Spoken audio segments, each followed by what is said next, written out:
welcome back to my YouTube channel. Today we have another Dance Experts episode, and I'm with Caitlin, aka the Brainy Ballerina. I freaking love that name, by the way. But Caitlin, will you give us a little bit of intro into you and your work, and then we're going to take it from there. Sure, yeah. So my name is Caitlin. I'm the founder and CEO of the Brainy Ballerina. And that's a company I started following my professional dance career. So I was a professional ballerina for 9 years. And then I retired and kind of had a little bit of identity crisis on my hands and moved around a lot for my husband's job following my career. So, earlier it was like my career was kind of the focus of where we were, and then it shifted. And so I had to kind of find out who I was outside of that. And so the Brainy Ballerina, I started to give dancers the tools they need to succeed in their careers. I found the more I got into the world of education and the more I worked with dancers and talked to them, I just realized there was a lot that dancers didn't know going into their career. They had the technical skills, they had the performance quality, they had all these things. They're ready on that sense, but the business side and taking care of yourself and really like surviving and thriving in this career was not always taught in the studio. So that's what I help dancers with. Oh, wow. I love so much of that. First of all, I just want to say that I love the fact that you and your husband had this you follow me and then I'm going to follow you. And it was all good. And it played out like that, because I feel like this is totally off the dance topic, but I feel like sometimes in relationships where everything has to be 50-50 all the time, but sometimes it's not how it works. And sometimes one person is a little bit more in the focus and then the other one there, and you're supporting each other. So I love that. As a starting point. We started dating and we both are from Michigan. So we met there, but I was living in Missouri dancing. And I think within 3 months of us dating, he had moved out there and found a job, and his job that he had in Michigan, he was kind of looking to leave. It was kind of all worked out that way. But yeah, so we lived there for 8 years together and he worked there and he had wonderful jobs, but his career growth was not going to take off until he could move. But he was like, this is where you dance. This is your career. I recognize that my job, I can get work anywhere. Your job is not the same. And so we'll stay here until you're ready to retire. And then I think within 2 months of me retiring, he had a new job offer and a new job. It was like he had the ball rolling, kind of ready at that point. But wow. And then so we moved from Missouri to Indiana, and now we're in Wisconsin. So it's just we're just doing a Midwest tour, basically. Yeah, I love that. Shout out to all the supportive dance husbands, because that's just awesome. That is so cool. I love that. So can I ask you where the name the Brainy Ballerina came from? Because it was as soon as I saw that handle, I was like, oh yeah, I love this. This resonates. Well, when we moved to Indiana, and I was kind of toying with the idea of starting my own company. I had been working for a dance studio. We moved in the middle of the year, so I'd gotten a job as an administrator at this studio. There wasn't any teaching positions available. I applied everywhere. Everyone was fully booked for their calendar for the year. And so, but the studio needed an administrator, and I said, well, I can do that. And I thought that would be fine. And I honestly hated it so much. I love the studio, and I ended up teaching there, and I loved that. And it was wonderful. Nothing wrong with the studio. I just couldn't handle just going from teaching pretty full time to just sitting at the desk, answering parent questions. I felt like it was just I just needed to be in the studio. I needed to teach. I just missed it. And so I felt I always say this, but I felt like a dance teacher without any students. I just wanted to share what I knew. And so I started thinking, okay, how can I do this? How can I make it happen for myself? And toying around the idea of the company. And I had just all these ideas, but I didn't know what to name it. And I honestly was one of those shower moments, where I was just in the shower and I just thought to myself, what is it that I always want to teach my students? What is it that I hope they come out of my class being able to do? And it was being a smart dancer. And so I just kind of started, that alliteration just started going, and it just popped into my head in the shower, the Brainy Ballerina, that's what it is. This is what I want. This is what I know dancers need. This is what I see in the industry that makes you hireable, that makes you have a sustainable career. This is just encompasses all of it. And it just was that's it. I love that. The first thing I want to just pull out of that story is the fact that you gave yourself permission to switch it up once you were like, let me try this administrator hat on, let me see how it fits. And you were like, this isn't me. Like, I feel like so many of us can sometimes have like guilt or shame associated with that. Oh, but I should be able to do this. Oh, but why can't I do this? Or like, oh, what's wrong with me for like, why do I feel like I need to have, sometimes we label it as more, or like, why can't I just do this? What's wrong with me? But really, it's so beautiful that you gave yourself permission to be the dance teacher that you are, that you're like, I'm a dance teacher without students. And if that's who you are and that's how you feel, there's no reason not to go back to that. So I just want to pull that out for people, for myself and for people listening, when it's like sometimes we try to keep ourselves small because we try to squeeze ourselves into a box that we've like, I've volunteered myself for this box and now I realize this box is too small or it's the wrong shape or whatever, and just give ourselves permission to like come out and do what we do best and be who we are and the gifts that we have to give to the world. So I love that you shared that part of your story, because also some people hide those moments or like just don't think to share them, maybe not even intentionally. So thank you for like giving us a little bit of the insight of like, it's not always plain sailing and companies don't come into being like as some miracle and it's just an insight and then it all gets built and everything works wonderfully. So I appreciate that. And also I want to ask you then about this concept of being a smart dancer. Why is it not enough to be a technically strong and, let's say, also artistically creative dancer? Like why this smart piece?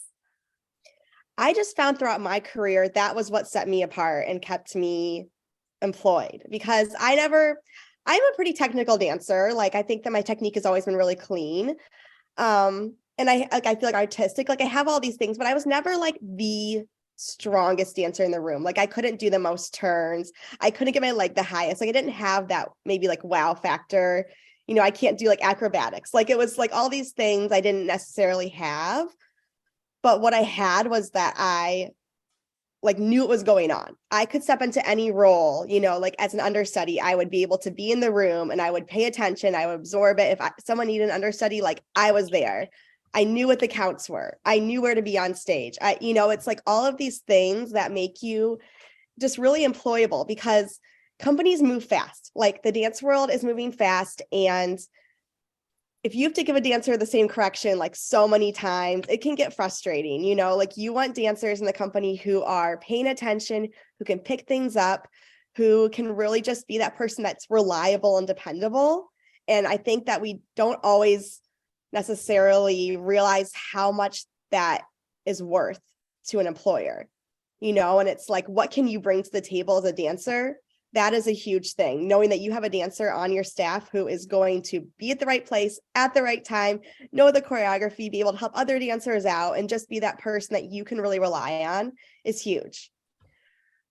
This is so important, because I end up realizing by accident that I end up talking a lot about the education system, and there are great things within the education system, but there's part of the reward structure which doesn't prepare us for like quote unquote the real world. And part of that reward system is not understanding how our validation up until that point may have been about technique and may have been about artistry or other things, and that there wasn't the validation for you helped out your fellow student with their choreography last minute, or you stepped in or whatever, like that didn't get you another star on your certificate.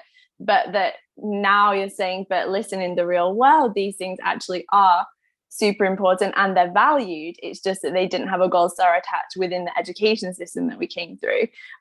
So are there any like specific skills? Let's look at skills here, because it's like more tangible. I'm sure there's so many mindsets and perspective shifts and all that stuff, which I personally love a lot, but seeing as we've only got an hour, any skills that you end up working with quite frequently with your dancers that they might not be aware that this is actually worth their time in investing in skills? I mean, when I am teaching like in the classroom, the things that I'm really focused on are musicality, attention to detail, spatial awareness, using all your movement, dancing full. You know, these are the things that I think are like qualities that sets you apart, because when I give a combination, I give a specific arm, and I really am conscious of doing this as a teacher. I think we get into like our mode of, okay, I always do tour jeté and I always finish with arms in second, and then your dancers, if they have a combination where they have to finish in first arabesque out of their tour jeté, it's like they can't switch that flip, so I really try to change it up a lot, so there's no like they just get stuck in the rut there, and being really conscious of paying attention to those details so that when you're getting a combination, you're getting choreography, you're able to do it exactly as it was given to you. You're not having to go back and clean it later. Like these are really tangible qualities, having the musicality, like this is on this count, and not just even each count, but the in between and how it goes together. And all of that is just going to, like, if you're in the court of ballet, these are things you got to be able to do right away. We don't want to have to be able to tell every single dancer the corrections, and that can kind of happen. So stressing that, if I tell this to one person, it applies to all of us. Take note, make sure you're thinking about this for yourself too. Don't assume it's not for you. All of these skills that help you be able to just embody this as you get in a more professional level. Yeah. You mentioned that like dancing big. I can't remember if that's exactly what you said, but this concept of like being able to be fully present and be as big as our body will let us be, or that we want to be. Instead of asking how to do that, I want to ask the opposite question. Why don't people do that? Like, what's the thing that holds them back from that? I mean, for me, and what I see in my students is like this perfectionism idea where we have to do the steps exactly perfect. And this idea that if we do them bigger, if we take a risk, because that's what it is. I think when you're trying to dance big, it feels risky because you're maybe going too far to see where that line is. And so we try to just stay like, well, I can just do it absolutely perfect. And yeah, you can go through the motions like that and you can get everything, but it's like, it's not interesting to watch. And it's really not making you the best dancer you can be. So yeah, maybe you will be able to like stand in your line and do your port de bras and whatever, and it will be fine. But like you could be so much more, and you have to go past the line of how much you can do to know how much you need to pull back. Like there's, you want to go as big as you can without falling. Although I love dancers fall. I think that's amazing. I'm like the teacher who's always like, let's clap, when you go that far, because again, it's like you went for it, you tried something, maybe that was too much, but now and now you can actually find where you're like most, what's the word I'm looking for? Just how big you can possibly dance, where that is and how you can use your technique to do that. Because I think our technique can hold us back and we think I have to do it perfectly, but actually your technique should be able to set you free because you can trust yourself to go for it, knowing that you've trained so hard to be able to stay on your leg, even when you have these big moments. That is the way that you just explained that then as a teacher, like is such a blessing to your students. And I'm sure many of us who've trained not with teachers who are as kind as Caitlin or as encouraging as Caitlin, who would clap if you fall, can resonate with this, the association of like taking a risk and then feeling shame if it doesn't work out, like just feeling that, that wave of like, oh no, the heat, just don't look at me. Like I'm thinking right now of like when I was at conservatoire and did a pirouette on point and just smacked straight on my bum on the floor, and just wishing that I would just disappear in that moment. And my teacher certainly did not clap for that. But just the way that you reframed it then, which is, I think the usual association, at least I had as a dancer, like for many years, which is if something goes wrong, it means that I'm not good enough. Whereas what you're saying is if something goes wrong, it means that you tried to take a risk that maybe you weren't quite ready for, or maybe just in this moment it didn't work out, but that risk was worth taking, and that you learned something from it about your own places that you can push and pull in your own dancing. And I think that's so liberating. And I hope that for anyone who's listening, whether most people I think are not professional dancers here, most people are adult dancers, but even for you guys, like giving yourself permission to do that in the studio and knowing that even if your teacher doesn't see it like that, right? Because our teachers have been trained by other teachers who saw it in the same way, and the pattern just continues of shame. But imagining that your teacher was Caitlin, and if she had been in that room with you, just reframing it and being like, oh, okay, so that was just information that I'm going to take and use as I move forward in my dancing. I think that's really actually refreshing. So thank you for sharing that perspective. Of course. Yeah. It was huge for me to change, like my dancing changed and I started being able to think like that. So I think it's really powerful. Was there a moment for you that was like Caitlin dancing small and then dancing big? Was that encouraged by a teacher? Was it something that you just came to because you were like, I don't see another way anymore, I'm just going to have to take risks? Or what was that process for you personally? Yeah. So I think as a student, I was really encouraged by my teachers in that sense. I had amazing teachers who were the kind of teachers who would like applaud a fall and who wanted you to dance big and go for it and all of that. And so I really had that as a student. And then even through college, I felt like I had that. And then out of college, I joined my first classical ballet company, which is what I'd always dreamed of. That's what I always thought I wanted. And it was like the opposite. Like it was like everything was so structured. And not that all classical ballet companies are like that, but just in particular, this director that I was working with really wanted everything to be very perfect. Not one pinky finger out of line, which again, the corner ballet, that's how it can be. Mm-hmm. But it got to the point where I got so scared that I was actually making more mistakes because I was just so worried I was going to mess up. I didn't want to disappoint. I didn't want to do anything wrong. I really wanted the job, so I wanted to like show that I was worthy of this job. And so I actually started like making mistakes on stage, like things that I had never done in rehearsal because I was just so scared. And I never felt like that before in my dancing. I always felt like pretty confident and like I'd always been encouraged. And so that was really hard for me because I just started to lose my love for dancing because I was just so fearful that I was going to make a mistake and that I was going to ruin the show for everyone else and that I was going to let people down. And I just started thinking maybe this classical ballet world isn't for me in the professional world. Maybe it's just not going to be the right fit. And so I started auditioning and I auditioned for Missouri Contemporary Ballet where I danced for most of my career. And when I got the job and my audition, I was like, I'm going for it. It felt like my old self again. Right. And then I got the job and I still had this fear of messing up. And I remember like my director finally just saying to me, like, just dance, like, don't worry about it so much. Just do it. Because I would just be like over analyzing to the point of being robotic, every single thing. And she was just like, forget about your technique. Your technique is amazing. You don't need to think about your technique anymore. You don't need to think about your spacing. Like you don't, all these things that I'm saying we need to think about is like, at that point, it was like, I had done it so much. She was like, you got it, throw it out the window, just dance. And it was like all of a sudden I felt like, okay, this is what I've been waiting for. This is what I needed. This is the kind of dancer that I always was, that I wanted to be. This is the environment that is going to be the right one for me.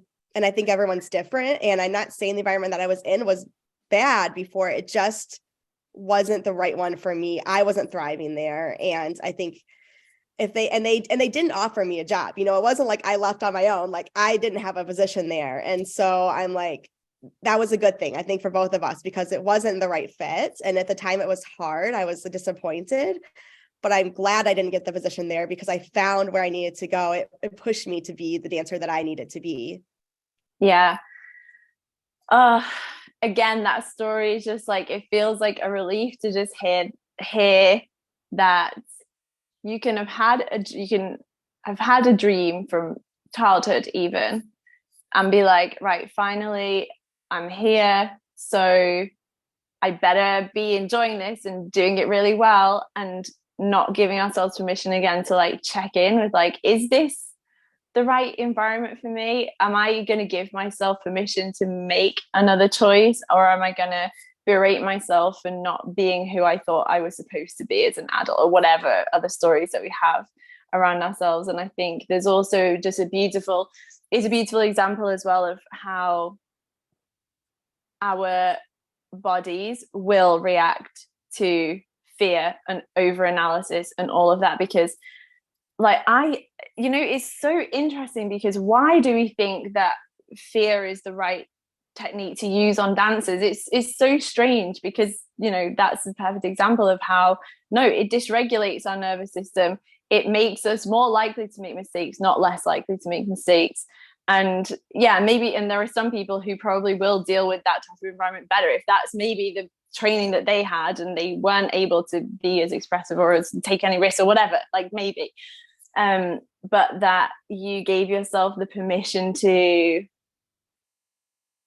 find a place where you were appreciated and your dancing was appreciated, and that you felt comfortable to do that, and then that you could revert. Even just the beautiful thing that you said of showing up at that audition as that previous version of you, where you were like, okay, I'm bringing all this back, and I know that this exists within me, and I know that there's this dancer in me who is confident and who can do this and who can take risks, and all of that thing is so beautiful. And I think, again, for any of us listening, and for me, just that the permission again to follow what we believe can be a more harmonious place for us to exist. Because the reason that I'm saying that is because sometimes I have this conversation with my clients where people think, if I could just do more inner work, or if I could just change who I am, then I must be able to finally fit into this place where I believe that I should be. Instead of, you can do inner work, like that's super helpful. I think we both believe in that. But at the same time, allowing ourselves to have the balance of, and I'm going to find an environment where I can really thrive and flourish without having to change so much of myself, because we already have so many wonderful qualities. And yeah, we can, you know, become more self-aware and other things and develop other skills and all of that. But just the beauty of being able to have both things, like find where we belong and also keep learning and keep improving. Yeah, I think the inner work of having the self-awareness to be able to say, this isn't right for me, and that's okay. And that's I think the most important thing, is being able to have that, like, just a surety of yourself that I know that this is not a reflection on me. This is just a reflection on, this is not the right fit, and that's okay. And I think that was hard for me to come to terms with that, because again, like, I really thought that was my path. And I'd really been working for that for a long time. And I didn't want to disappoint my teachers who had been training me for that, and all these different, you know, my parents who had spent how many hours and money, like, on all my training, all that stuff. And it was like, when I made the switch, I realized nobody was disappointed. They were just so happy to see me happy. Yeah. I'm pausing for a second just to let that sink in. Because that's so much of our fear of, like, disappointing other people, the people that believed in us, or the people that made sacrifices for us, or who helped us, or whatever it is. And just to be able to give ourselves the leap, or to take the leap of faith of, I have to make the jump, and then I'll see if the disappointment is real, because we can create it beforehand, before it's even there, and be like, people are going to be so upset and whatever. Mm-hmm. And for you personally, was there a transition period of taking off the pure ballet hat and, oh, it's not going to be always the tutu and the tiara, but it's going to be a bit more of a mixture? Was there a transition there that you had to make in terms of your identity, or was it more just like, well, I'm still a dancer, so that part's not really an issue? You know, it actually felt like I had found my true identity. Like, it was like, oh, this is what I was supposed to be doing all along. And I grew up doing contemporary work. Like, I was trained at a really strong classical ballet studio, but it was very well-rounded training, and my college experience was very modern. And so I had that in me, and it was like, and you know, you go to a classical ballet company, and a lot of them still do a lot of contemporary works. All of them still do contemporary works, right? That's totally common, but it was like just not meaty enough, the work we were doing. I was like, I just want something more. And it didn't feel like, oh, I'm missing this part of me. I didn't miss wearing a tutu. We didn't do the Nutcracker, and I did not miss doing the Nutcracker. Like, it was not an issue. It was like, this is amazing. It just felt like, okay, this is where I was meant to be. I love that so much. Yeah.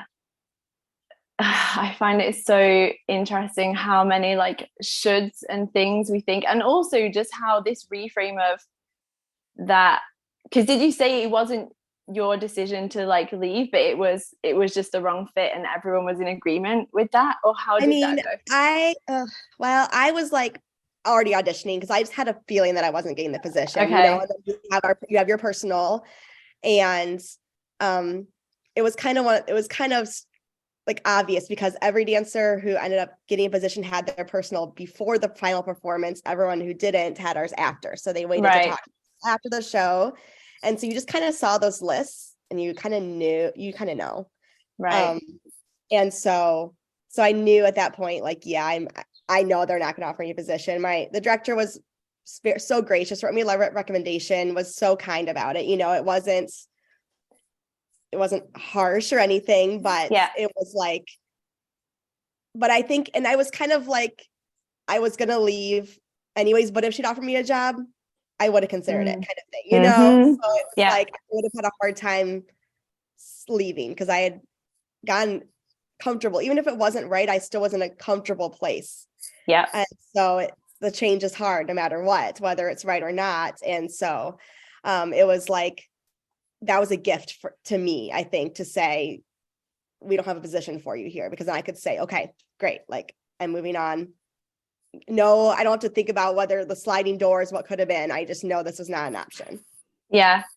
The reason I asked that question was just so that people can hear that sometimes what could be seen by the outside world as a failure is actually a blessing in disguise. I mean, you already seem to be in touch with your intuition and very much in touch with who you are, that you're already literally auditioning. So I don't know, you seem to have that gift, which I don't see that all dancers have, this connection to themselves. Is that something that is just like part of you? It sounds like, from what I've learned from what you've said up until now, that your training probably allowed you to keep that connection to yourself if you're in a more like encouraging environment.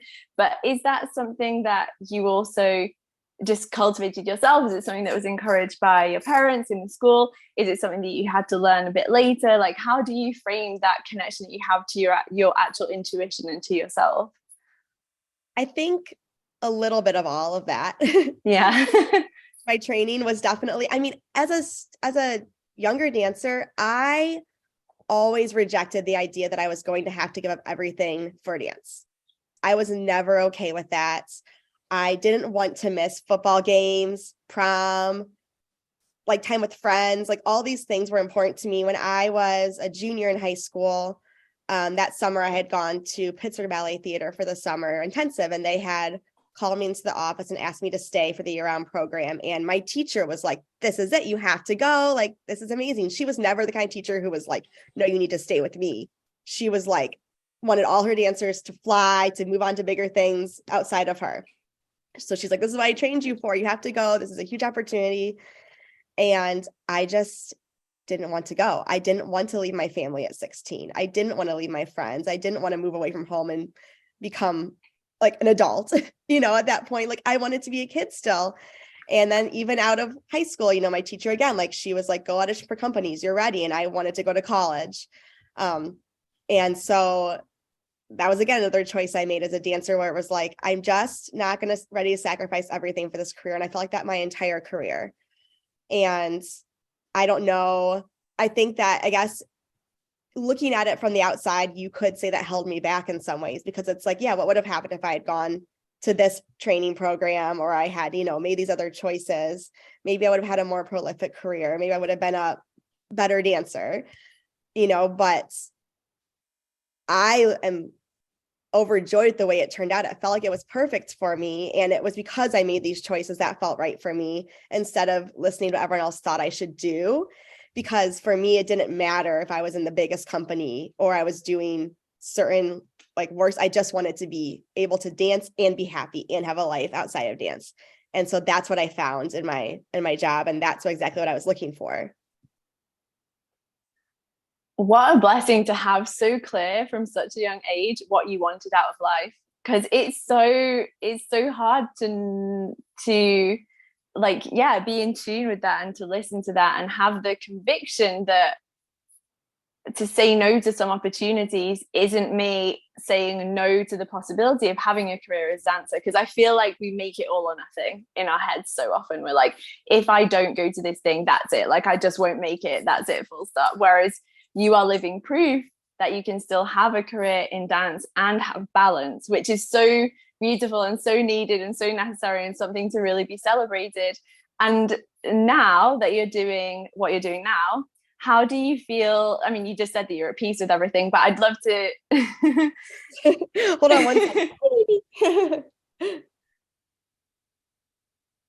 So Caitlin is new mom for the second time. Little baby's joining.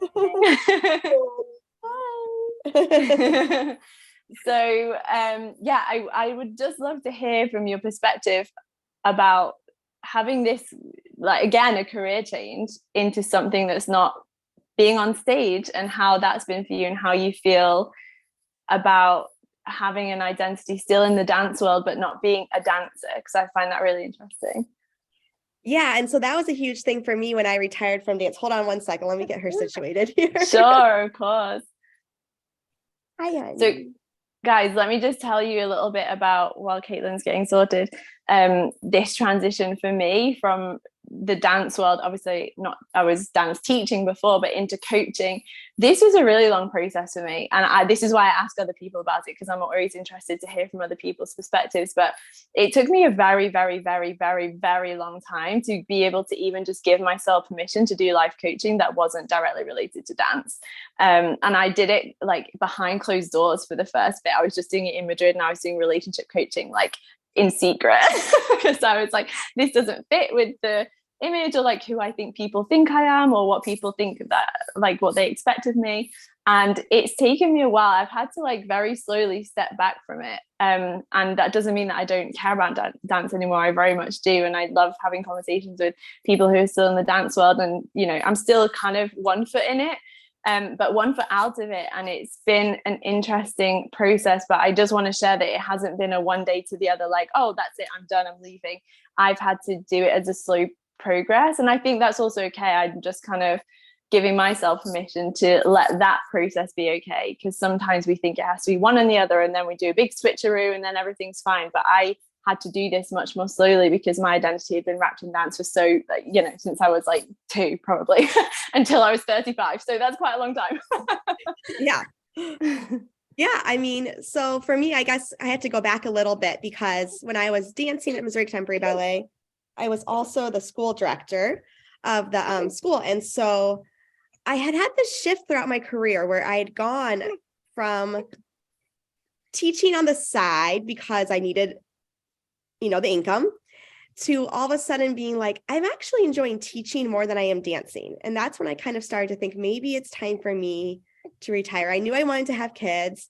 I didn't see myself having kids and continuing to dance. I think it's amazing when the dancers do that, but I didn't think it was going to be for me because of the schedule. Like, I just wanted more time with my kids. And so I started thinking, okay, well, I think I'm getting toward the end of my career. And so I had a really nice transition with my director. You know, I was a school director, so I was going to continue that job. And then I was coming in as the associate executive director. So I was kind of starting to come into another role in the company. So I felt really, really great about my transition. I was like, this is wonderful. I know exactly what I'm going to do. I'm great. And then, like I said before, 2 months later, my husband got a new job and we moved. And so all that crashed down. And that's when I went through a huge identity crisis, because now all of a sudden I was in this position that I wasn't happy with. I didn't feel like I had a lot of autonomy in my job. I had gone from having a leadership position to not having that, and just really missing that part of me. You know, who am I thought being a dancer? Who am I thought being a leader? Like, I was really well respected before. You know, what is going on with my life now? It just felt really, really hard.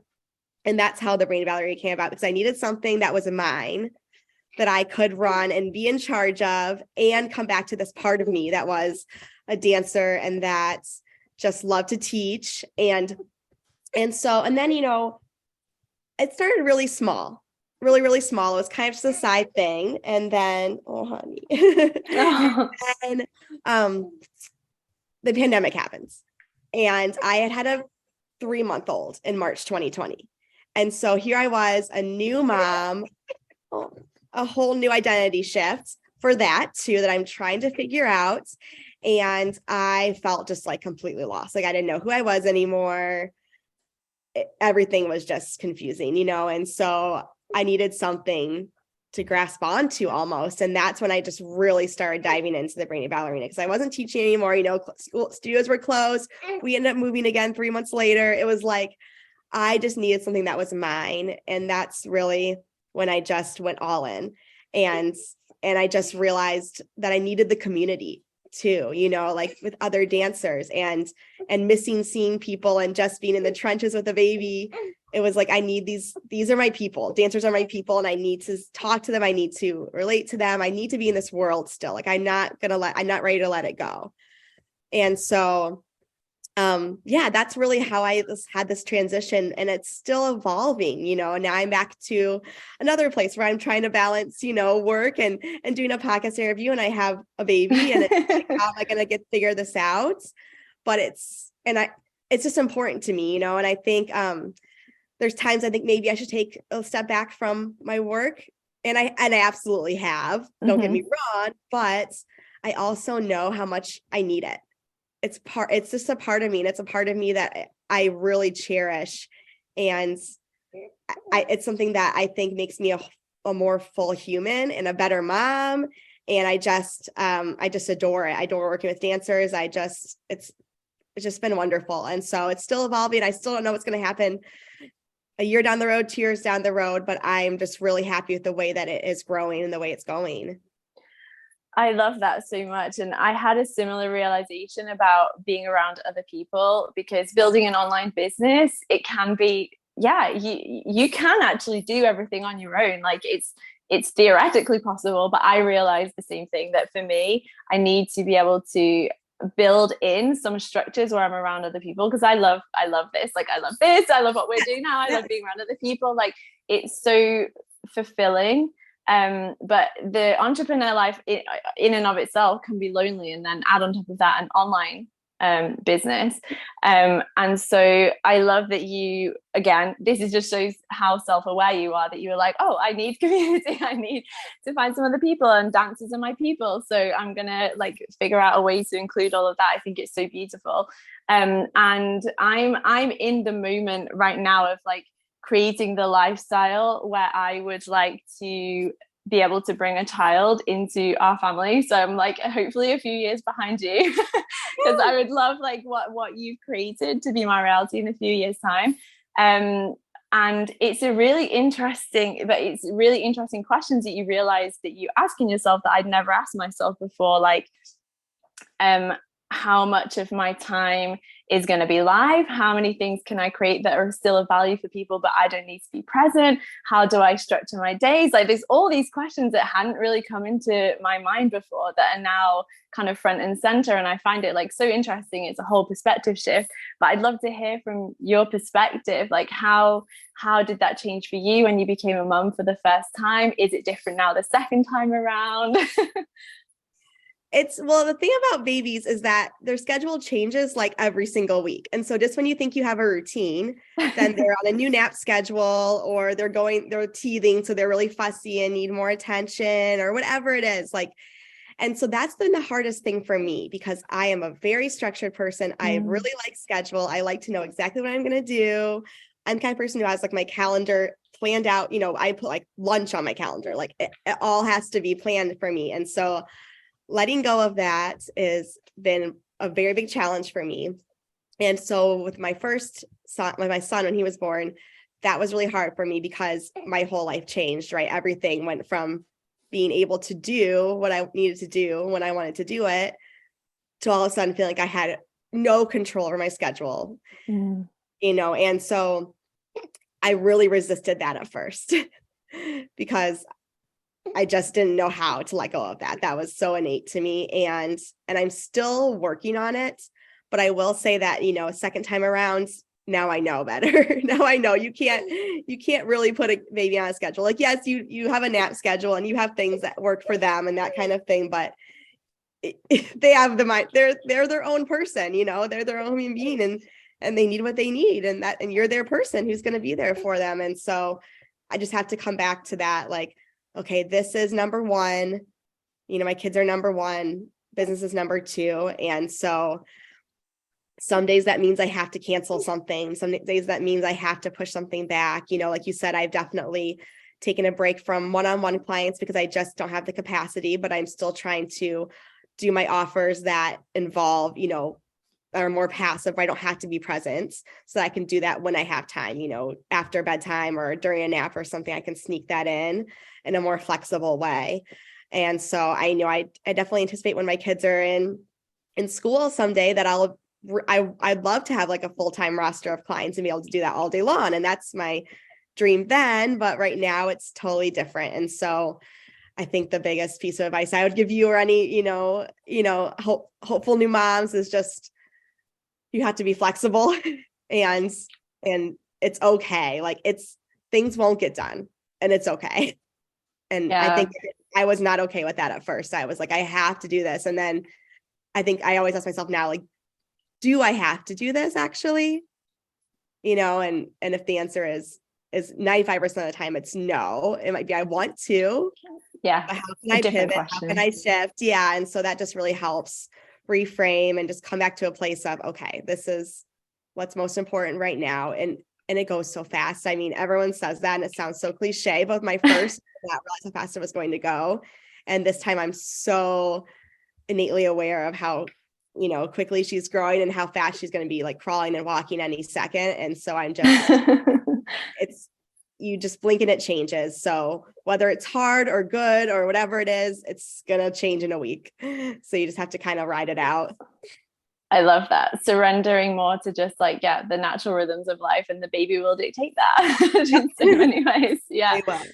I have, and just one more mama related question. Thank you so much for being open to talking about this side of things. It's so fun to get to talk about this with dancers, but from a body perspective, because your body has been your work, your world in so many ways, and having this deep relationship with knowing how to control the body and all of those things. I'm really curious how pregnancy was for you and seeing your body change in that way, and like, were you still dancing? Did you ease off? Has it changed the second time? I'd love to just hear from like a body perspective how it's been for you. Yeah, tough, really tough. So my first pregnancy, I was teaching, I think 25 hours a week. So I really wasn't dancing. Like that was enough for me. It's a lot. Yeah. And I was, sick the first trimester. And for me, I mean, I'm 5 feet tall. And so there's not much place for the baby to go. And so I was showing like very quickly, and definitely it was hard on my body. Like pregnancy is very hard on my body in that sense. And so, and I look back at my first pregnancy, and honestly, I was very insecure about it, going from being a professional dancer a year before to now being pregnant. I have hardly any pictures of myself with my first child because I just didn't want to look at it. I don't know. I just couldn't. It was very strange. And so with my second, I was really conscious to take way more pictures of myself pregnant. I was way more secure in my body. I mean, just you're in a totally different place in your life, I guess, as a mom at that point. And so it's definitely been hard to like come to terms with the fact that my body is different. It's never going to be the same as it was. And I just have to come back to that reframe of like, I'm so thankful that my body was able to carry these two kids, to bring them into the world. I do know that for me, I have to work out. It's like, I have to be active. I have to move. I am the most grumpy person if I don't. Me too. And so I am like back to my workout routine. Like I am every day getting on my Peloton or going for a walk or whatever, because if I don't, I just get really grumpy. But it's not in a way that I'm like, I have to get back to some pre-pregnancy body, that will never happen. And I'm accepting that. But I do know that I need that activity. I need to you have to be well nourished. You just have to be able to take care of your kids. You have to take care of yourself, as they always say. And it's just very true. And so, as far as my body image goes, it's shaky, it's rocky some days, but I am so thankful that I was able to carry two beautiful children. And, the birth experience can be really magical, and very hard. I don't want to say it's not hard, but it also can be very magical. And it is just a really beautiful thing to know that you're like, when you're a dancer, your body did so much for you in that sense. And now it's doing so much for you in a different way. And it's just really interesting. That's so beautiful. Yeah, thank you for being honest about the ups and the downs, because I think it's nice to hear both sides of the story. So to finish, I would love to hear more about like how people can work with you right now. Obviously, you said one-to-one is on pause right now. But yeah, if people are interested in more about the Brainy Ballerina, can you give us a bit more insight? Yeah, definitely. So my website, thebrainyballerina.com, has everything on there that you would need to know. And I do have a waiting list on there for one-on-one clients. So as soon as I'm taking clients again, I'll reach out to those dancers first. So if you are interested, you can get on my waiting list. But my social media handles are all at the Brainy Ballerina, and I am still active on there. And you can join my email list from my website. So yeah, whatever way you like to engage, whatever best for you, I am here. Amazing. What's your like usual type of client? Like what age are they? What are they doing? What are they looking for? Typically, I work with dancers who are either in their like last few years of high school or coming out of college. Like I would say like 18 through 25 is the typical age of dancers I work with, although, that's not exclusive. But dancers who are looking to have a professional career and are just kind of unsure what to do, whether it's the logistical nitty gritty, like I need help with my resume, my audition video, that kind of thing. Or if it's more mindset stuff, like I don't know what I want out of my career. I don't know how I don't feel confident in auditions, those kind of things. It's every dancer has completely different set of struggles that they're facing and things they're going through. But we all have a lot of similarities too. I do see across the board, a lot of dancers I work with have a lot of the same things going on. And so yeah, I just use my career and what I've learned throughout my dancing career to help dancers just navigate that, because there's not really a playbook for it. Most of our parents were not professional dancers. So it's like, they don't know how to coach us in this world. It's very different than what they know. And so just having someone in your corner who has done it is really huge for dancers. And so that's what I aim to do. Yeah, it's so big. It's so like just having someone else who gets it, who's been on the inside, who's seen it, and having that support and encouragement and advice. But then also, I feel like because of how in tune with your own self-awareness and your own intuition and all those things, like even just sitting with you, like gives people that permission to tune into that in themselves. So yeah, I can see how that would be so transformative in combination with all the other knowledge that you have, but just how you are and who you are. So thank you so much for this. This has been so lovely. And thank you for being so open to talking about so many different topics. Of course. I know that I would need to hear it when I was a younger dancer. And so that's what I always want to be, that person that I needed when I was that age. And so I'm always, an open book. And thank you so much. This was such an easy, breezy conversation. I felt so comfortable with you. So thank you so much, Natalie. Yay, my pleasure. Thank you so much. Thank you for watching, everyone. I will have all of Caitlin's details linked in the description. You can find her Instagram, her website, etc. If you have questions or comments for us, you can leave them here or you can DM us. And I will see you in the next episode of Dance Experts. Bye, everyone.